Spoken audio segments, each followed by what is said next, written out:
कर्मचारी था। उसके बाद उसने रिटायरमेंट लिया, लेकिन रिटायरमेंट के बाद उसकी जिंदगी पूरी तरह से बदल गई। वो डिप्रेशन का शिकार रहने लगा, उसे physical problems, medical problems, mental problems तक होने लगी।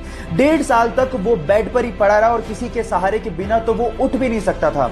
लेकिन उसके बाद उसने अपने दिमाग को समझाया, अपनी विल पावर को जगाया और आज वो बंदा 60 की उम्र में एक सीनियर एज रैंप मॉडल और एक एक्टर है। Yes guys, I am talking about Dinesh Mohan. Guys, यहां सीखने लायक बात यह है कि अगर आप कुछ भी जिंदगी में नया करना चाहते हो तो age is just a number. उम्र की रखिया, स्पिरिट होनी चाहिए। जब आप छोटे बच्चे थे तो आप क्या करते थे? चलो छोड़ो, इस बच्चे की सुनो। जब 1 साल का था तब से वो ब्रूस ली की मूवीज देख रहा है। अपनी टाइमिंग ब्रूस ली के जैसा करने के लिए उसने ब्रूस ली की सारी मूवीज चार्ट डाली और 4 साल की उम्र तक आते आते उसने ब्रूस ली के सारे स्टंट सीख लिए।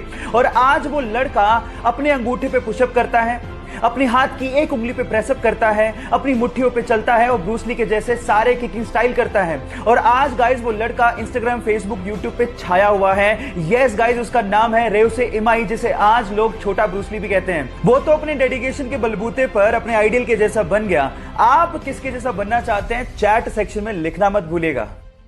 जब 1965 में पाकिस्तान ने भारत के खिलाफ जंग शुरू कर दी तो तब के प्रधानमंत्री श्री लाल बहादुर शास्त्री जी ने सेना के हाथ खोलते हुए कहा कि तुम ईंट का जवाब पत्थर से दो। लेकिन इस बात से नाराज होकर अमेरिका ने भारत को धमकी देना शुरू कर दिया और कहा कि अगर भारत ने जंग बंद नहीं की तो अमेरिका से आने वाला गेहूं भारत को नहीं दिया जाएगा, वो बंद कर दिया जाएगा।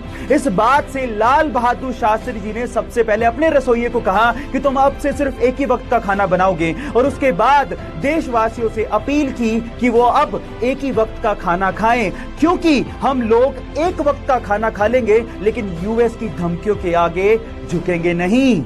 हरित क्रांति उसके बाद उन्होंने देश में शुरू की। जय जवान जय किसान का नारा देने वाले इस भारत के सपूत लाल बहादुर शास्त्री जी को मेरा सलाम। आपके प्यार की हद कितनी है? आंसर देने से पहले कहानी जरूर सुन लेना। यह बात 1970 की, जब स्वीडन से एक टूरिस्ट से एक इंडियन आर्टिस्ट को पहली नजर में प्यार हो गया। उसके बाद वो एक दूसरे को डेट करने लगे और फिर शादी हो गई। लेकिन कुछ कारणों की वजह से उस लड़की को वापस अपने देश लौटना पड़ा। लेकिन उस लड़के ने कहा था कि हम लोग एक दिन फिर से मिलेंगे। इतने पैसे नहीं थे कि वो लड़का फ्लाइट ले सकता, इसलिए साल भर बाद उसने अपना सब कुछ बेच के 60 रुपए में एक साइकिल खरीदी और 500 रुपए लेके दीवाना निकल पड़ा दिल्ली से अपने प्यार से मिलने। और 4 महीने की मशक्कत के बाद, कोई टेक्नोलॉजी ना होने के बावजूद भी वो स्वीडन पहुंच गया। इतना शिद्दत वाला प्यार देखकर लड़की के माँ बाप ने लड़के और लड़की की फिर से स्वीडन में शादी करवा दी। है ना जुनूनी बात? आपके प्यार में कितना जुनून है? चैट सेक्शन में लिखने मत भूलिएगा। 14 मार्च इतिहास का सबसे रहस्यमय डेट है। अब ऐसा क्यों? क्योंकि इसी दिन एक महान वैज्ञानिक अल्बर्ट आइंस्टाइन का जन्म हुआ था और इसी दिन एक महान वैज्ञानिक स्टीफन हॉकिंग की मृत्यु हुई थी। अब आप लोग कहेंगे कि इसमें क्या खास बात है? खास बात है क्योंकि 14 मार्च को ही 1:59 पे हम लोग पाई डे बनाते हैं। अब पाई क्या है? पाई एक रहस्यमयी गणित का नंबर है जिसके बिना स्पेस और साइंस की बहुत सारी डिस्कवरीज अधूरी हैं। अब आप नंबर पे गौर करिएगा। मार्च तीसरा महीना, उसके बाद डेट है 14 और टाइम है 1:59, यानी कि 3.14159। आपने पाई का वैल्यू दशमलव के बाद 5 स्थानों तक याद कर लिया। इससे रहस्यमयी और मोटिवेटिंग चीज क्या हो सकती है? क्या आपने कभी सोचा है कि अगर कभी प्रलय आ गई या फिर न्यूक्लियर वॉर हो गया तो इस धरती का क्या होगा? क्या हम इसे फिर से रहने लायक बना पाएंगे? तो रुक जाइए, इसका इंतजाम हो चुका है। आर्कटिक महासागर के दूर दराज के एक द्वीप पर बहुत ही सुरक्षित तहखाना बनाया गया है और यह दुनिया का सबसे बड़ा बीज संग्रहालय भी है, जहां पर 25 करोड़ से ज्यादा फसलों और उसकी प्रजातियों को संग्रहित किया गया है।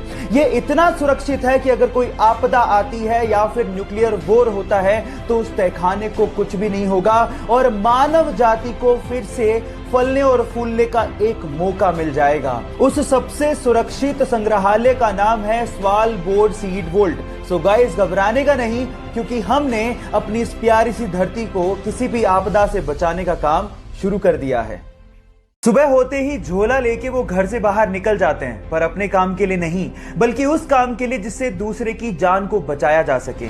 वो पेशे से डॉक्टर नहीं है, लेकिन जिसकी जान बच जाती है उसके लिए वो भगवान से कम भी नहीं है। सुबह होते ही झोला लेके वो गलियों में निकलते हैं और लोगों से अपील करते हैं कि उनके घर में अगर कोई अनयूज्ड मेडिसिन है तो उसे वो डोनेट कर दें। फिर उन मेडिसिन को इकट्ठा करके वो जरूरतमंदों को और गरीबों को फ्री में बांटते हैं। लोग प्यार से उन्हें मेडिसिन बाबा के नाम से जानते हैं। है ना बड़ी बात? तो इंसानियत की इतनी बड़ी मिसाल देने वाले ओमकार नाथ शर्मा जी को मेरा सलाम।